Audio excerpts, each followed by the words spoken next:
Bom dia, gente. Tudo bem? Bom, meu nome é Márcia Vasconcelos, eu sou psicóloga. Eu espero que vocês se sintam muito confortáveis aqui no canal. Hoje eu vou falar, no primeiro momento, de um assunto em que eu quero assim, traçar não é uma linha do tempo, mas é uma linha de raciocínio com vocês a respeito de como que as pessoas têm pensado, né? E eu gostaria que vocês refletissem sobre isso e deixassem os seus comentários aqui, tá? Sobre esse tema que eu gostaria de estar compartilhando e que gostaria também da gente começasse a debater sobre a capacidade que as pessoas atualmente estão de refletir sobre o que tem acontecido no mundo, tá bom? Então, eu sou formada pela Santa Úrsula no Rio, desde 99. Eu fiz, no primeiro momento, pós-graduação em psicanálise e depois, em 2006, eu fiz formação em terapia cognitivo-comportamental. São duas abordagens bem diferentes, são duas correntes dentro da psicologia opostas, mas são complementares também. Eu digo que elas são complementares porque a psicanálise ela trabalha muito a questão dos afetos, né? E da questão do inconsciente, mas do trauma que fica colocar assim numa linguagem que dê para vocês entenderem, né? Que fica preso lá atrás, né? No passado e ligado então a questões afetivas, né? Dentro do psiquismo, da formação do psiquismo. E a terapia cognitivo-comportamental, como o próprio nome até sugere, ela trabalha com as cognições, né? E o comportamento, na verdade, acaba sendo um resultado, né, da maneira como nós interpretamos e percebemos o mundo à nossa volta. As emoções dentro da cognitivo-comportamental, elas estão entre as cognições, entre os pensamentos e o comportamento, que é um resultado disso. Então, o pensamento, na verdade, ele é um flash, né? A gente, quando viu, já pensou. Ele é muito rápido. Então, o modo como você interpreta aquilo que a sua mente produz, aquilo que a sua mente pensa, faz com que você tenha um determinado tipo de emoção. E essa junção entre pensamento e emoção é que vai gerar o seu comportamento, tá? Então, a gente vai começar com uma afirmação, né, muito conhecida, um aforisma, né, muito conhecido, que é penso, logo sou, ou penso, logo existo. Mas será? Será mesmo que eu penso, logo existo? Vocês já ouviram falar nessa frase, né? Com certeza. E vocês sabem a quem se atribui essa frase? Essa frase, ela foi... essa afirmação, né, ela existiu e quem disse essa afirmação foi René Descartes, um filósofo francês que viveu entre 1596 e 1650, e a frase em latim é dubito ergo cogito, ergo sum. Dubito ergo cogito, ergo sum. Então, duvido, logo penso, logo sou. Ele, através de inúmeras experiências, de inúmeras pesquisas, ele chegou à conclusão de que, como ele era um ser que duvidava, ele era um ser, então, pensante. Era um ser que tinha consciência.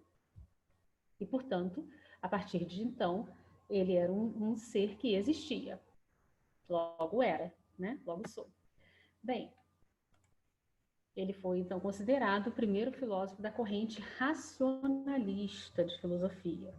E, então, pai da filosofia moderna, tendo sido influenciado por Platão, por Aristóteles, por Tomás de Aquino.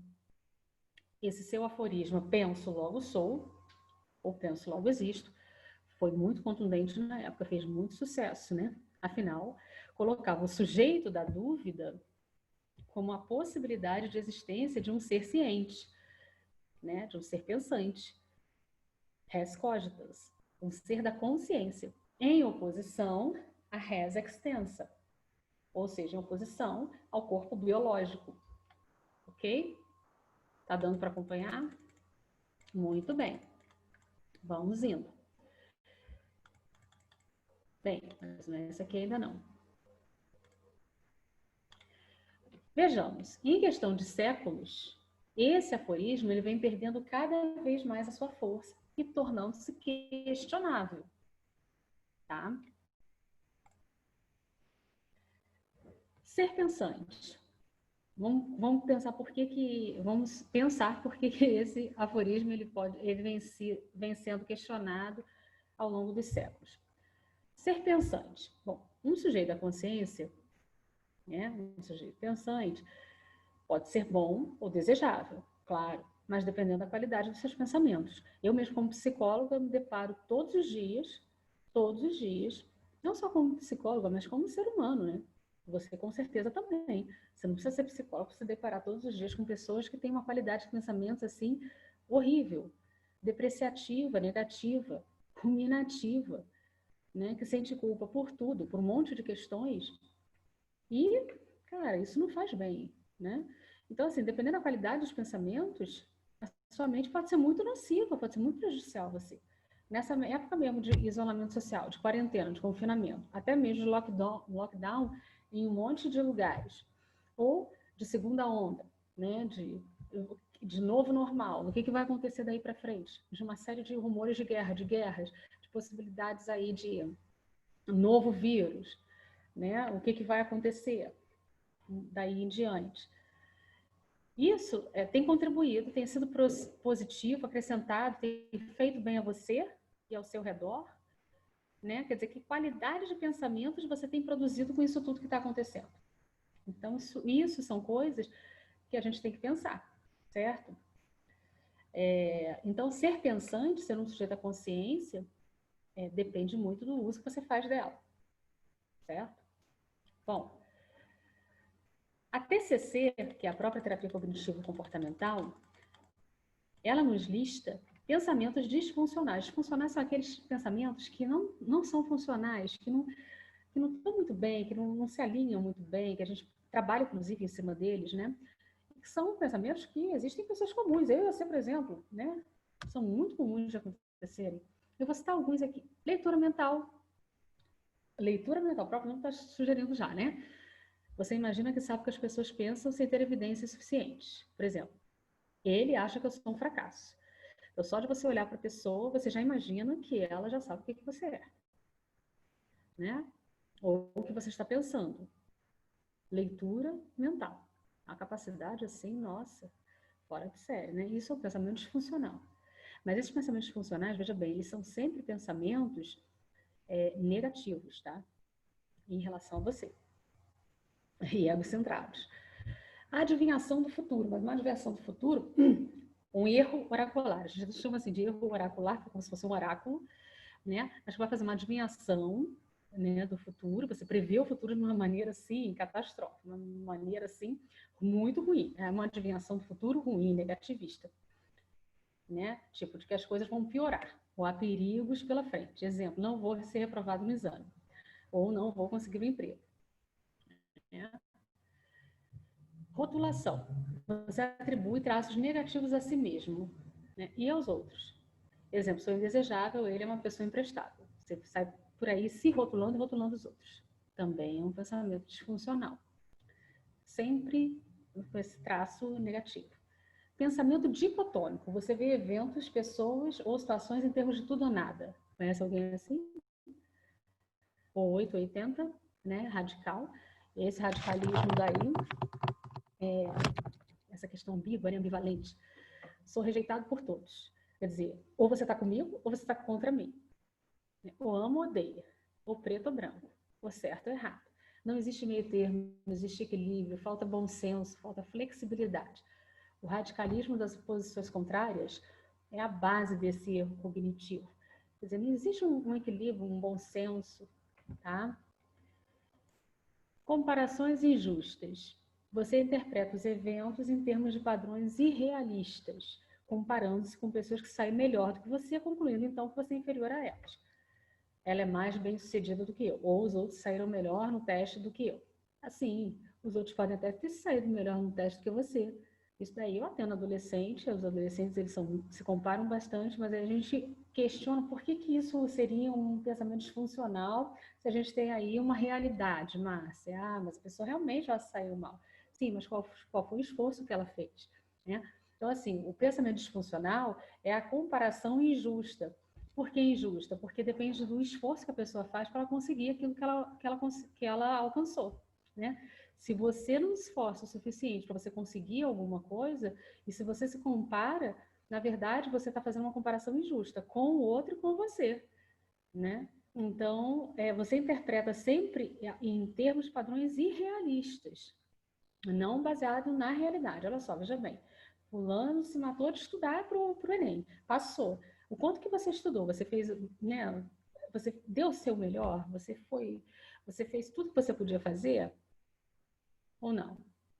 Então, isso é que são comparações injustas, né? E sempre tentando muitas vezes se justificar, se colocando como inferior e comparando, dizendo então que o outro é mais bem-sucedido, o outro sai melhor, né? Porque você é inferior. Não, na verdade, não que seja isso, né? É porque você não fez aquilo que você poderia ter feito. Orientação para o remorso. Você fica preso à ideia de que poderia ter saído melhor no passado, que aí o remorso te leva para o passado, né? Em vez de pensar que poderia fazer melhor agora. Então você fica remoendo. Uma coisa é você olhar para o passado como aprendizado, outra coisa é você olhar para o passado e ficar lá, né? Por exemplo, eu poderia ter conseguido um emprego melhor se tivesse tentado. Se tivesse tentado. Ou eu não deveria ter dito isso. Aí você fica remoendo. Eu deveria. Aí eu deveria. Né? Por que eu não fiz isso? Ah, se eu tivesse feito aquilo, né? É sempre com a orientação para trás, para o remorso. E se já te joga para o futuro.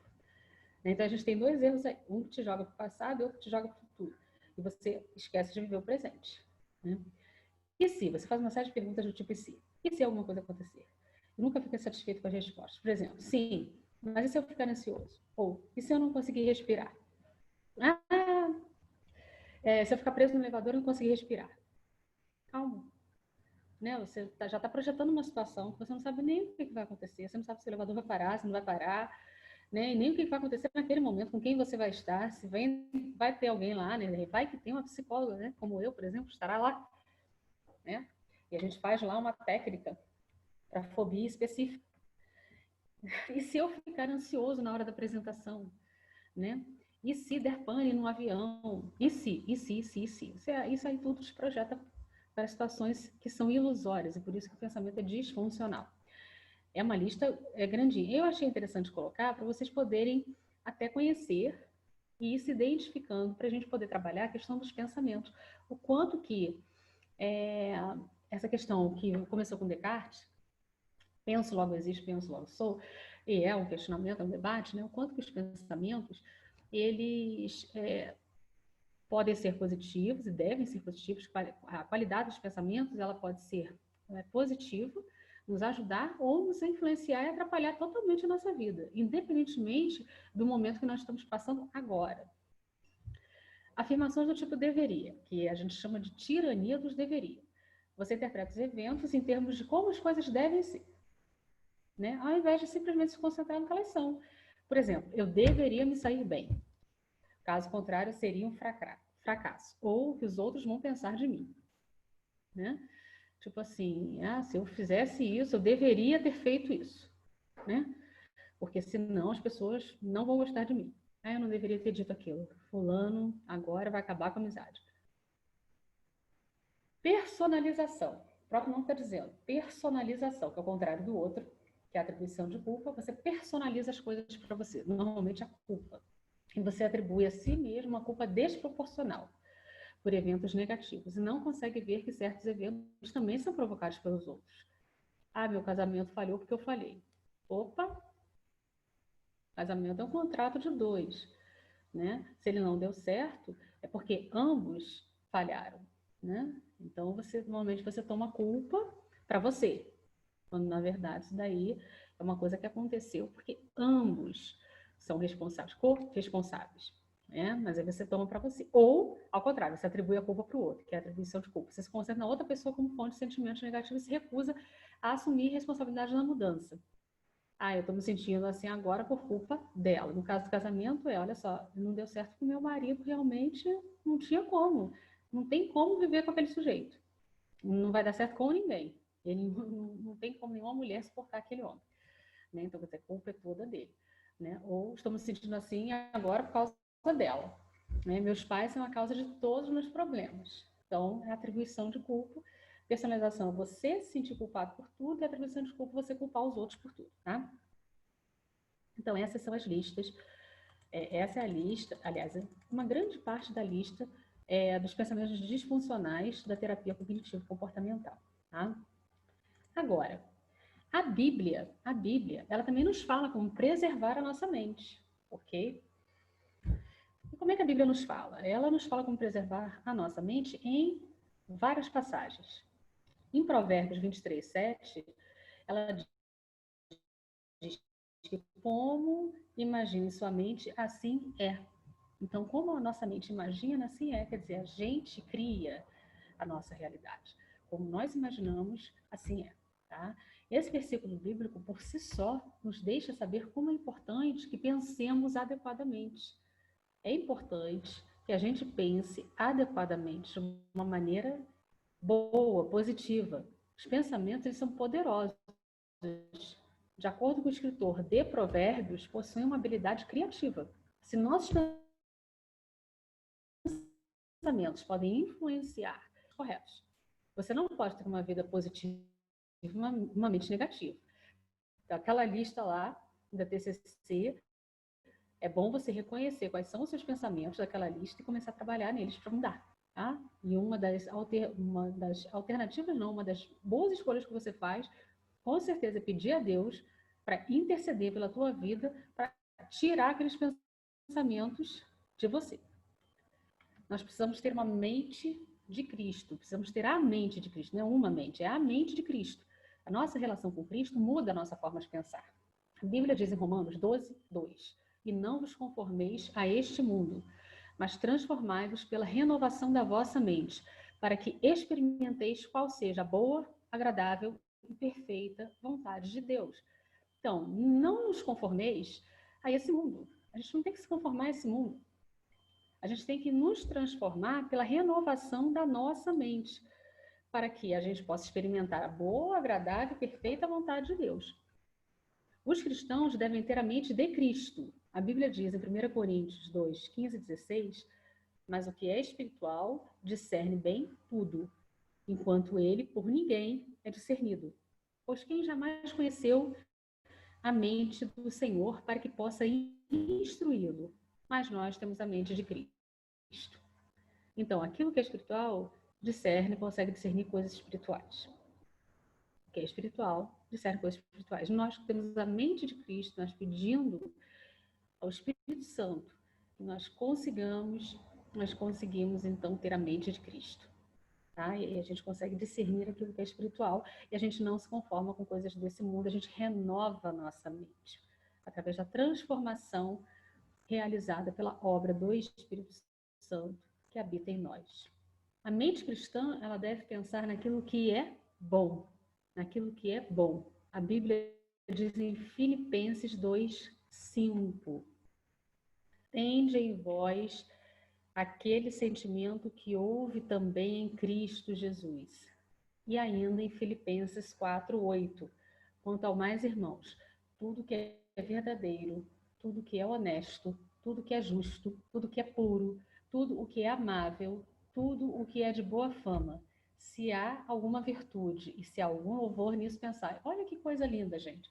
Verdadeiro, tudo que é verdadeiro, que não é mentiroso. Tudo que é honesto, que não é corrupto.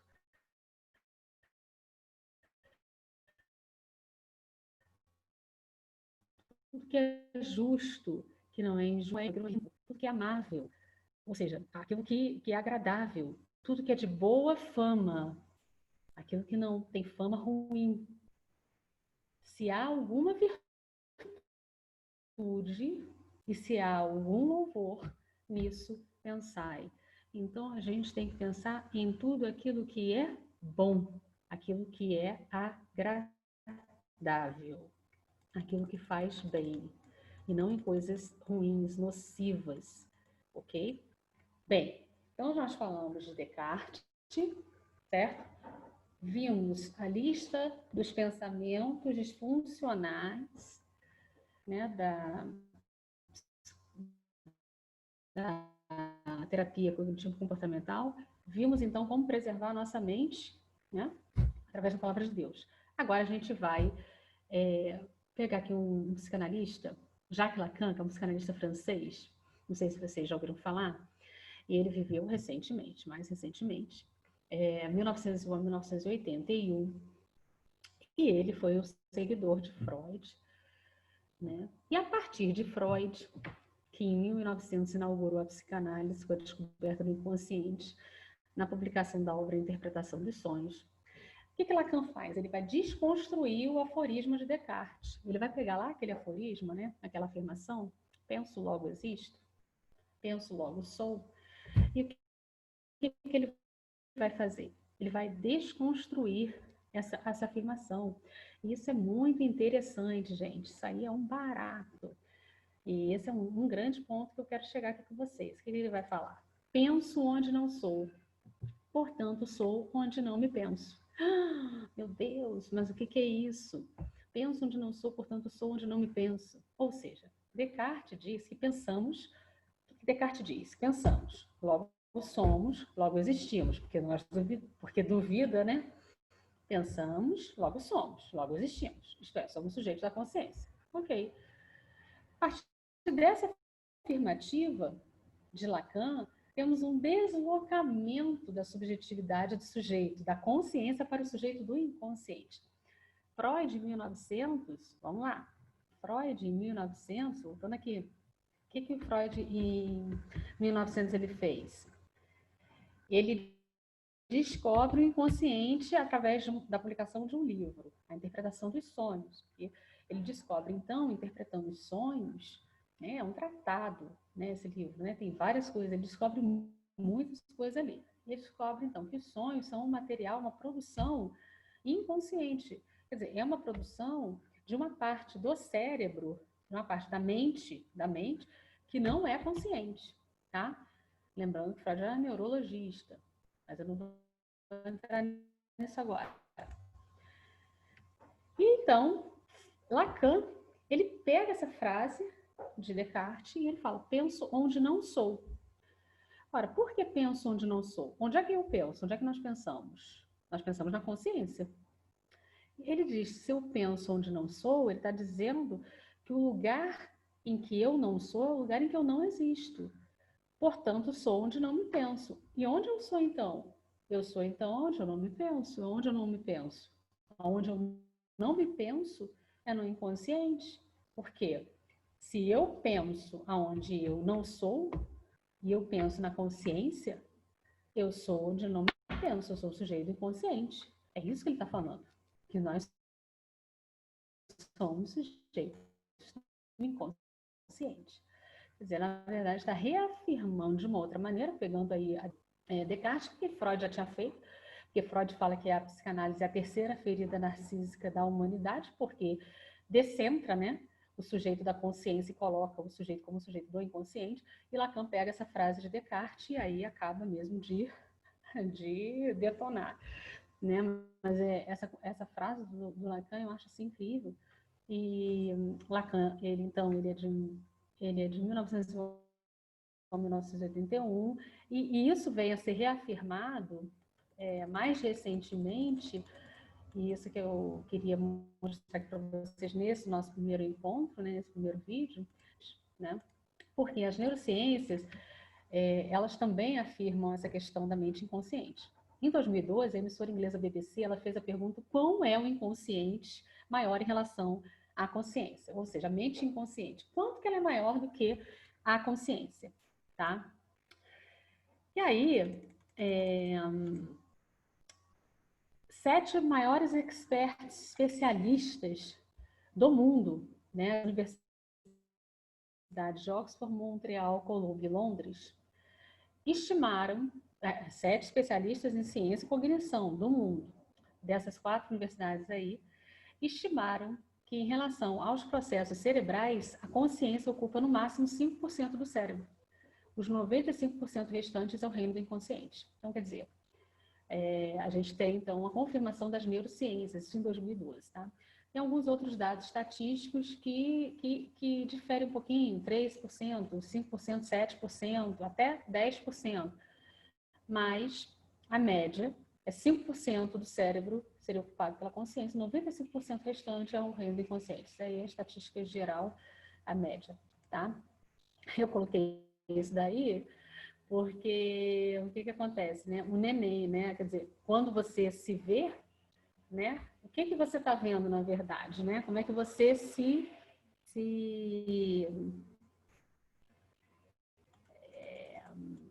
reconhece, né? Quem é você, na verdade? Quem é você? Você sabe quem você é? Você se reconhece? Essa é uma pergunta que eu vou deixar até para a tua reflexão, a gente já chegando aqui no finalzinho do nosso bate-papo, do nosso vídeo inicial. Você sabe quem você é? Como que você se reconhece? Né? O nenenzinho se olha na foto, né? Eu acho engraçadinho que eu tenho uma gatinha que, quando ela olha aqui, eu tenho uma mesa espelhada. Quando ela olha para a mesa assim espelhada, ela fica, opa, será que é outro gato? Né? Quais são os seus gostos? Olha só, você sabe quais são os seus gostos? Ou seus gostos são gostos de outras pessoas e você acredita que eles são seus, que é muito comum a gente confundir, né? Eu tenho um vídeo que eu quero fazer mais para frente, uma dinâmica que eu quero ver se eu faço com vocês mais para frente, que é a dinâmica dos valores, para vocês descobrirem quais são os seus valores, né? Porque a gente tem como descobrir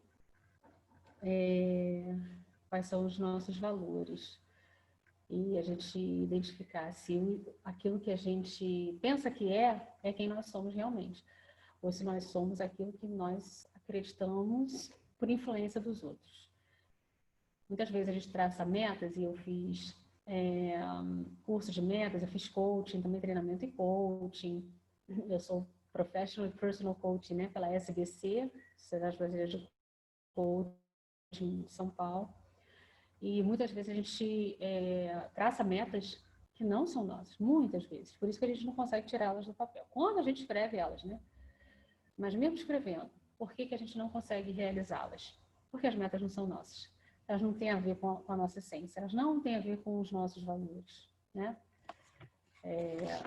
Isso em termos de psicologia.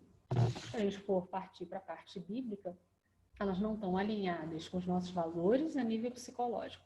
E elas não têm a ver com o propósito para o qual nós fomos criados. E aí a gente está falando de dom e talento de Deus, né? Quando a gente consegue casar isso tudo, aí a gente fica bem realizado, bem pleno, porque a gente está cumprindo o propósito que Deus tem nas nossas vidas. De onde você veio? De onde você veio? Você sabe de onde você veio? Onde você está e para onde você vai? Tem a ver com isso, né? Com propósito, né? Quem você é? O que você quer, do que você gosta, de onde você veio, onde você está, para onde você vai. Isso tudo são perguntas que eu estou deixando aqui para você se questionar. Quem é você no meio dessa multidão aqui de pessoas? Ou você andou comprando por aí algumas ideias, algumas sugestões, acolheu outras, fez idealizações. E olha, quando eu falo de comprar ideias, não é comprar ideias somente de grupos, de colegas, de parceiros, não. Às vezes é comprar ideias até mesmo dos nossos pais. E isso daí eu vou falar no vídeo direitinho como é que é, tá? Muitas vezes a gente fica do lado de um dos pais, em determinadas situações, a gente compra a ideia. E isso prejudica a nossa história de vida. Isso é uma coisa muito séria, né? Inconscientemente, a gente se liga psiquicamente a uma figura, seja do pai ou da mãe, e aí a gente compra a história daquela figura, quando na verdade, muitas vezes assim, casais separados, né? Ou mesmo dentro de casa com casais casados que não se separam, mas os filhos tendem a comprar as histórias que são contadas, e isso aí eu vou fazer um vídeo específico sobre isso, para poder ajudar assim a gente a separar essas histórias com mais clareza, para a gente não ficar emaranhado, né? Embolado com coisas que não nos pertencem. Porque os casais, eles têm as suas próprias dinâmicas e eles precisam resolver essas dinâmicas entre eles do jeito deles. E muitas vezes os filhos, eles acabam enrolados, emaranhados nessas questões. Você precisa ter acesso a como a mente funciona. Isso é um dos objetivos desse canal, né? Aos poucos eu vou falando dos objetivos do canal, tá? Você precisa ter acesso a como a mente funciona. Tá? A sua história de vida, o seu propósito, a sua missão, talentos, possibilidades, dons, para o que existe, para o que você foi criado. Qual o sentido de tudo isso que acontece? Você vai ficar perdido, confuso, dando tiros de peixinho, que nem cego em tiroteio, o cachorro tentando pegar o próprio rabo? Né? Quais são os seus talentos? Quais são os seus dons? Né? O que você veio fazer? Né? Porque quando você descobrir isso, você vai se sentir pleno, você vai se sentir realizado. Você vai saber para que você está aqui. Isso é muito importante, porque você vai conseguir se sentir pleno, realizado. E um outro vídeo também que eu quero falar é sobre a questão do vazio. E aí vazio uma perspectiva tanto da psicanálise, da psicologia, quanto na perspectiva bíblica. Né? Esse vazio ele só pode ser preenchido pela presença do Espírito Santo na nossa vida. Nada mais preenche o vazio, porque o vazio é existencial, né? É fruto do pecado, já dando uma palhinha. Então, assim, a gente tenta o tempo inteiro, o ser humano tenta o tempo inteiro preencher o vazio com uma série de outras coisas, né? Consumismo, drogas, busca de parceiros, e a insatisfação é sempre compra uma coisa, está insatisfeito, compra outra, nunca né? A insatisfação, ela move o ser humano, né? O que move o desejo, segundo Lacan, é a falta, né? E por que fica nisso? Por que fica nisso? Por que fica nisso? Porque, na verdade, o que falta é Deus. Quando você coloca Deus no lugar, né, busca primeiramente vem de Deus, e a sua justiça, e todas essas coisas serão acrescentadas, quando você coloca o reino de Deus em primeiro lugar, você se sente pleno, você muda, né? E aí as coisas fazem sentido. Mas para isso você precisa saber quem você é. Para isso você precisa saber como ele te criou, para que ele te fez. E qual é a sua posição. Para que você existe. E aí você não sente mais esse vazio, porque você compreende o que você tem que fazer. Mesmo que os outros questionem, inclusive até eles vão mesmo te questionar, porque não vai fazer sentido nenhum para eles, porque não tem que fazer sentido para eles, tem que fazer sentido para você. Entende? Aí você traça metas. Metas que vão conseguir ser cumpridas, porque essas metas elas estão alinhadas com propósitos individuais, porque cada um foi criado para um propósito dentro do reino. Então, essa é uma das propostas desse canal. Eu espero que vocês tenham gostado, né? Postem nos comentários, vamos trocar curso, compartilha, toca o sininho, se inscreve. Eu botei como é que se diz? Esse slide aqui não era nem para ter colocado aqui agora para aparecer, mas tudo bem, já que está feito, né? Pensa e reflete, né, sobre o que vocês pensam que vocês são. Ah, sim, isso aqui era só lembrete, tá? Para vocês poderem ver direitinho. Então, eu vou pedir para vocês pensarem e refletirem, né, sobre quem vocês pensam que vocês são. Quem os outros acham que vocês são. São tarefas, eu gosto de deixar tarefas, tá? Como psicóloga. Quem vocês pensam que vocês são? Quem os outros acham que vocês são? Qual a ideia que vocês passam para os outros a respeito de vocês? O que vocês gostariam que os outros pensassem a respeito de vocês? Isso vocês podem anotar e escrever, entende? Por isso que eu botei, né? Então, vocês pensem a respeito e reflitam sobre quem vocês pensam que são. Quem os outros acham que vocês são. Qual a ideia que vocês passam para os outros a respeito de vocês? O que vocês passam para os outros a respeito de vocês? A ideia que vocês acham, né, que vocês têm. E o que vocês gostariam que os outros pensassem a respeito de vocês? Tá? Para que vocês acham que vocês foram criados? Essa é uma tarefa para vocês pensarem e refletir. Tá? E é isso, gente. E lembre-se, né? Por que eu coloquei o nome do canal de Simples Assim? Porque a vida, ela pode ser simples assim. O Evangelho de Jesus, na verdade, ele é simples. Ele não é fácil, mas ele é simples. Jesus era simples, né? E eu acho que a vida ela pode e deve ser simples assim. Nós é que complicamos, seres humanos, né?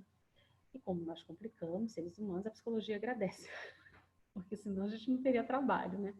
Obrigada por você ter ficado comigo até agora, gente. E até a próxima. Que Deus abençoe a todos. Muito obrigada. Um beijo.